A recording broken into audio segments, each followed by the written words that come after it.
everybody, it's Tara Bryan, and you are listening to the Course Building Secrets podcast. Whether you're a coach or a CEO, the success of your team and clients is based on your ability to deliver a consistent experience and guide them on the fastest path to results. This podcast will give you practical, real-life tips that you can use today to build your online experiences that get results and create raving fans. Why? So you can monetize your expertise and serve more people without adding more time or team to your business. If you're looking to uncover your $1 million framework, package it, and use it to scale, you're in the right place. Let's dive in. Hey everybody, welcome to today's episode. In this episode, I want to talk about your MVP or your beta program. So often when I'm working with people, this is the part that gets people tripped up, because in order to take the step forward to say that you're going to package your expertise into an online program or a business or a service or whatever it is that you're doing, you have to have the confidence that you're able to solve a problem for your ideal avatar. So because of that, we tend to sort of over-engineer or overcommit, if you will, to our idea, to our framework, to really what we're providing as a solution. And the more we do that, the more we're at risk to not have a product or a service that are really going to help our customers get the results that we're promising. So let me just break it down just a little bit, because as usual, I'm working with some folks right now, and as usual, I'm sharing some of the stories that we're kind of uncovering and dealing with as we're helping them through their process of creating and launching their online experiences.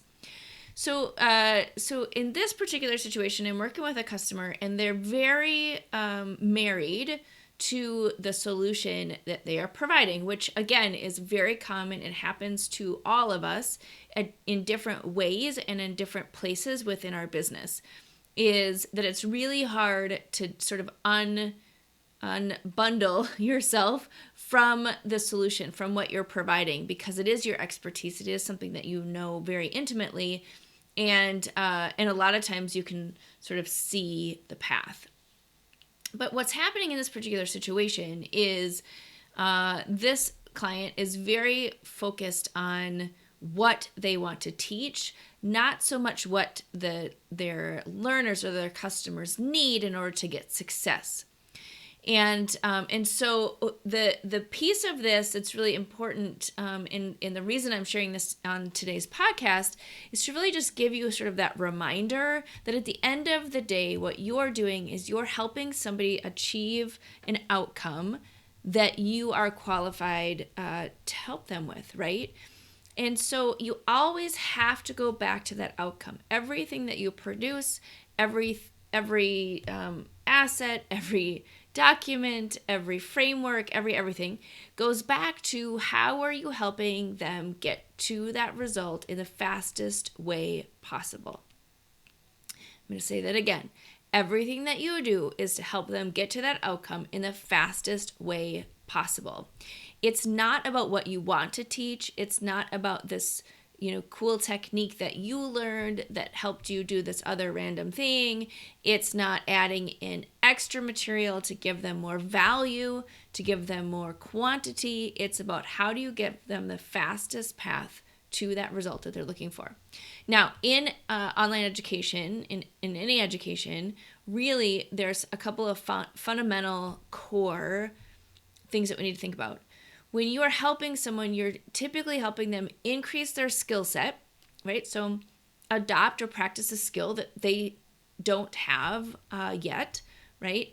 You're helping them change behavior or change the way that they think in order to make a transformation. And you're helping them actually move from where they are to where they want to go. So those are sort of the three key components of what you need to be thinking of. So when you're creating your online program, and this becomes super important as you're creating a clear path for people to go from where they are today to the result or the transformation that you're helping them get to, is most of the time it's hooked into like a path, right? Various skills that they need to adopt on a path or a journey to go from, step 1 to step 6 or step 7 or whatever number of steps that they have, right? Usually within those steps is a core skill that they need to learn in order to get to the next step. Not always, but most of the time, it's a step-by-step sort of progression to go from one place to the other. Now, what happens is that the steps have all sorts of different things attached to them, right? There's different skills, there's different behaviors, there's different mindsets, there's different levels of detail within each of the steps. But as a core, you should be able to bring it up to kind of a big picture of the path to go from point A to point B, right? Where they are today to where they want to go, either the result or the transformation. And so what tends to happen is the more we get into the details, the more we get familiar, the more we get into creating our thing, the less we remember what that path is. And so that's why it's so critical before you get started even doing anything is that you've got that path nailed down, because everything else is going to anchor back up to that path to make sure that you're taking them on the right journey from where they are today to where they want to go. Because what happens is if you don't do that, the journey becomes muddled, the journey becomes confusing, and then your learners bounce, your customers bounce, they don't stay with you, they don't ascend, they don't become your raving fans, all the things, right? And so that's why so often when I'm working with customers, that is the key foundational thing that we will spend as much time as needed on until somebody can articulate the steps that their person needs to take. So going back to my client, so she's sort of, in the weeds now of putting all the things together and making all the assets and figuring out what the details are of each module or each week she's teaching, and she's lost sight of the overall pathway. And in some cases, she's changing the pathway as she's creating her materials, which happens. But you want to stay at the pathway. So here's how the MVP or the beta comes into play with the pathway, because typically what you want to do when you're first getting started with anything, it doesn't matter what it is that you're doing, is you want to do a minimum viable product, right? You want to do the smallest amount of work to figure out whether or not it's a viable solution that's going to work. You figure out how to tweak it, how to make it better, how to change it, evolve it, whatever it is, right? You want to do that as fast and as easily as possible. When you have the pathway, you literally could just start teaching or providing value to your people because you have the pathway. You don't have to over-engineer it. You don't have to build out all your assets. You don't have to have your graphic designer do PowerPoint decks. You don't have to have a fully baked, produced, and printed workbook at this stage of the game when you're doing your MVP or your beta, because the whole goal is to get in the game and start to serve your people and then get the data that you need to take it to the next phase and take it to the next phase and the next phase. And then pretty soon you go from beta to having a finished product that then you can focus on just growing and scaling it in terms of selling and serving your people instead of recreating it each time. But you have to foundationally start with that pathway or that framework, that step-by-step, and then you can show up and teach it. So again, going back to kind of behind the scenes, is the customer I'm working with right now is really struggling with focusing on perfection with how her assets look, and making sure that there are specific things for each week and gift boxes and all these things that are important to the experience once you've kind of tested and dialed in the experience that you're creating. And so again, hopefully this serves you, kind of sharing this example, because it is very, very common, is that when people get more into the details, tend to lose sight of some of the things that are more important, because what's happening is it's delaying the start of her program. It's delaying her ability to get out and find customers who want to get the results that she's promising. And so she's losing sight of that and starting to get into sort of perfection land around activities that aren't as important at this point. So with an MVP, with a beta, it helps you stay focused on looking at what you're doing as a draft, looking at it as a minimum viable product that you're just using right now to test. You're using it to come up with what will happen in the future, but it's not over designing things yet at this place. Now, I'm not saying just go wing it and show up and just, give your people a bunch of crap. It's not what I'm saying. But I'm saying there's a point in time where you flip from a minimum viable product to focusing on perfection, and then you're going to lose sight because things are going to have to change. So it's going to be a costly mistake when you get to that place. Okay, so let me give you a little bit of a framework for an MVP, and this will help you as you are thinking through, like, how much do I create? When do I stop? Where do I focus my time and attention to make sure that I'm serving my customers in the best way possible, but not wasting too much time making things perfect, knowing that they're going to change. Okay, so the very first thing is, when you're looking at that MVP approach, it's looking at what is the smallest amount that you need to create in order to be effective at getting somebody to the results. So again, we start with that pathway, and then we look at, okay, so what do they need to get to that result? And then that's what you're focused on, not all the bells and whistles, not all the extras, but what do they need? Most of the time, when you're teaching somebody in your framework, it's about like the concept, putting them in action, having them do it, and then showing up to give them feedback or to help them along the path. If you do that, you're 80% of the way there.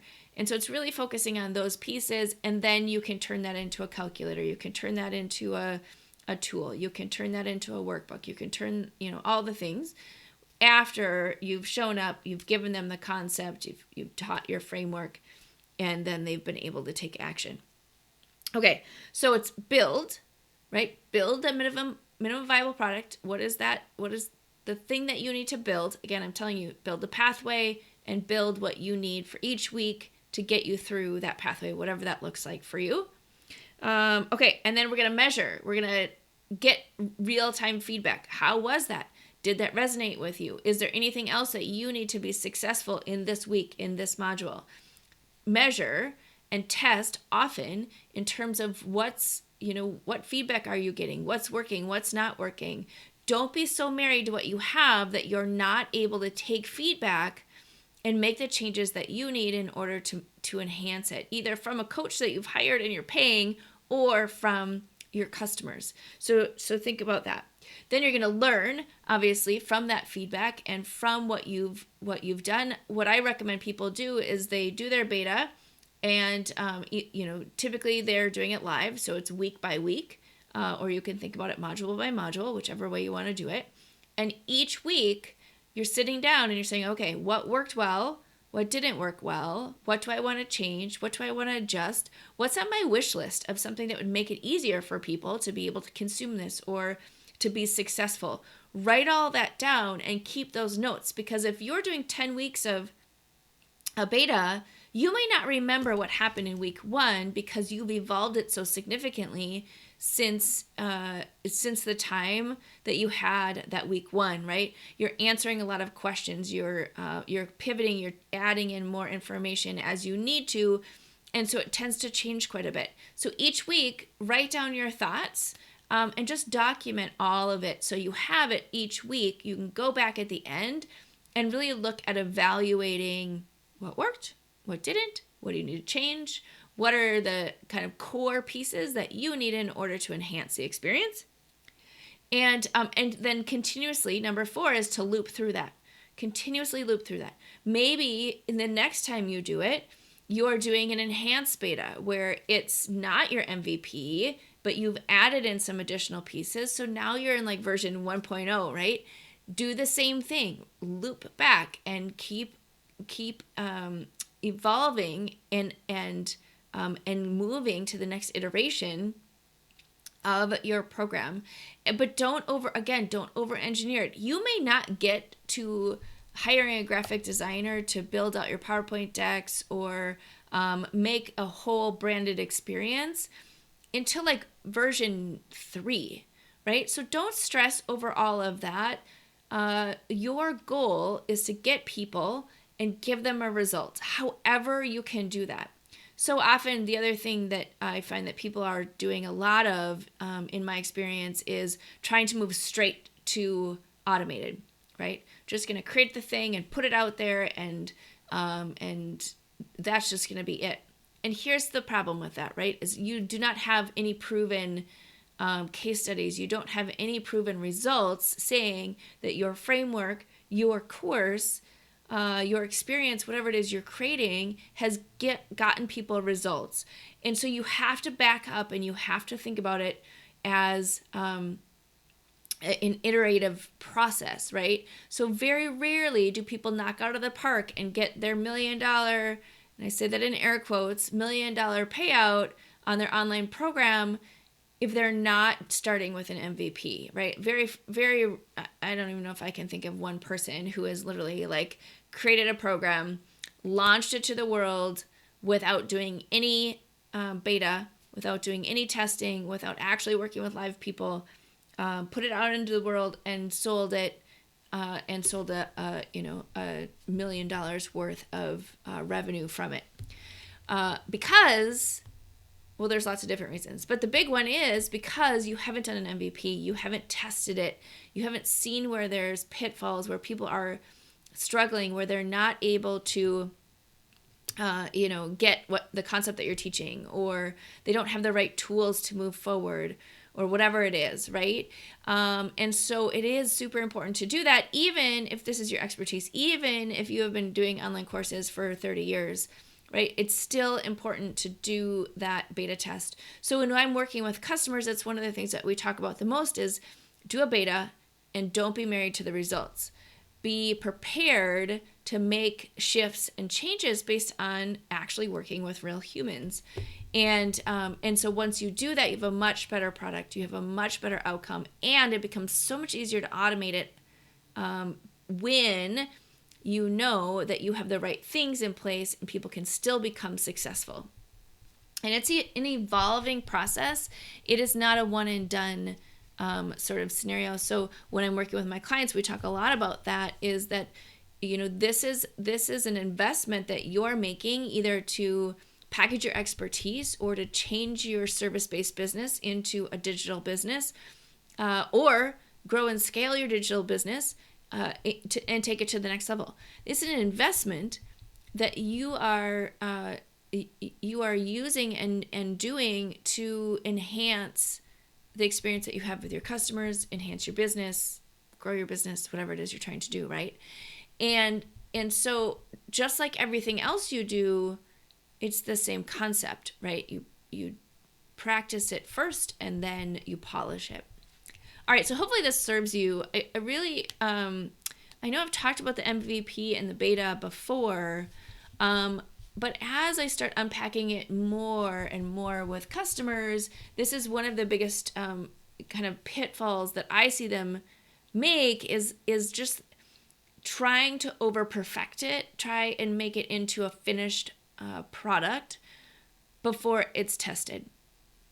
And so if I have one piece of advice for you, it is to build that pathway and then stay connected to that pathway more than you're connected to the polished, finished outcome.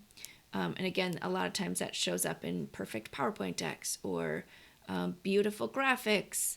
And the more you polish that, the more you finish it, the harder it is to change.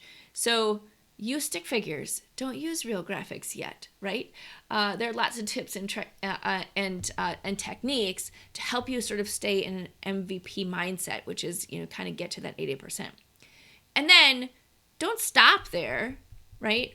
But test first and test often, and then iterate and create your additional versions until you get to the place where you've got it dialed in, people are consistently getting results, and you know without a doubt that what you have will help people succeed if they go through it.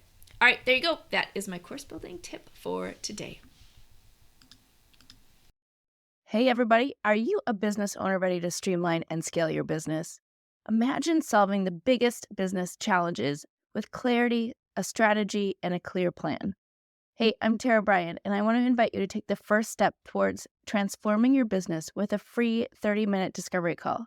This call is an opportunity to discuss your goals, identify key challenges, and learn how my mentorship program can help you achieve the success you're aiming for.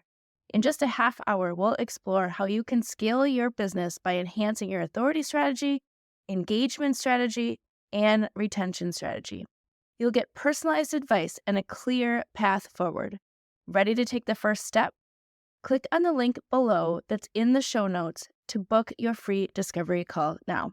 I hope to talk to you soon.